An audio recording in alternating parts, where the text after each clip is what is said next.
Dang! Oh, hell yeah. Dude, that's smooth. No vibrations.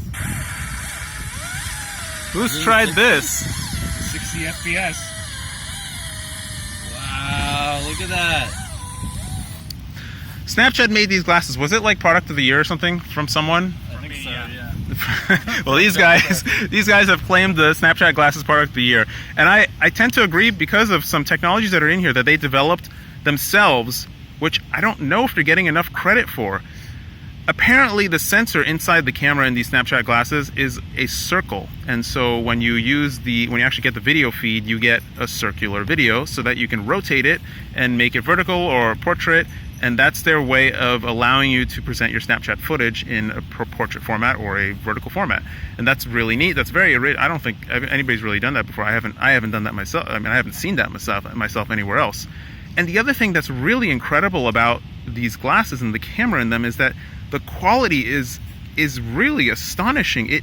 It doesn't look unlike a GoPro.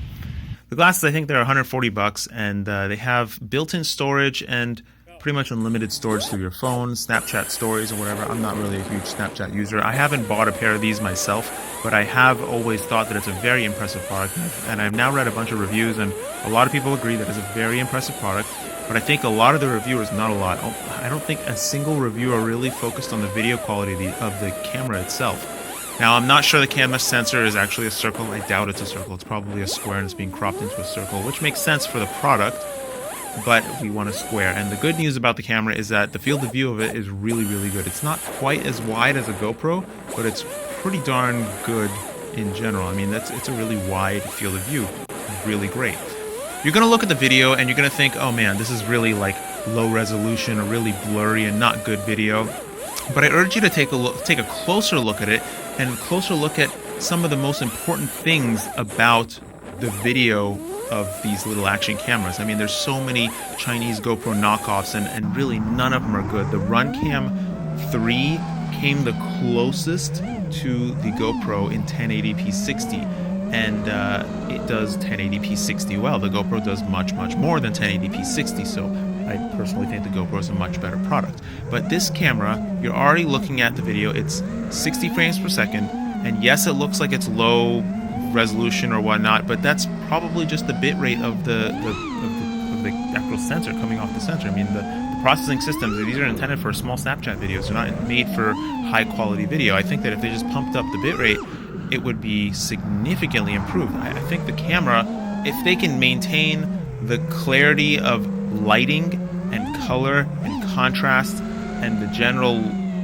quality of the video as they move the resolution up to 4K hopefully, and then give us 30 frames per second in the same field of view, I mean, they've got a game-changing camera. They could pretty much engulf the GoPro market, and that's pretty impressive. I mean, I know GoPro is at this point now just a small-ish company. It's not like a massive super giant company like I think they could be if they did a couple more things, but I mean, this camera shows the most promise that I have seen of pretty much any cheap, light, small camera that I've looked at.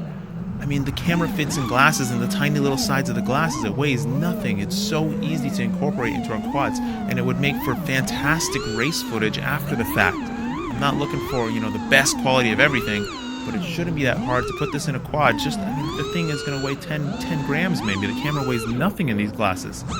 I think it's something that people are underestimating. They could be putting these cameras in a lot more places. It might even work well as an FPV cam because the light handling is so good. Anyways, that's my spiel about this camera, and it was pretty fun to put it on my quad and blast around with it.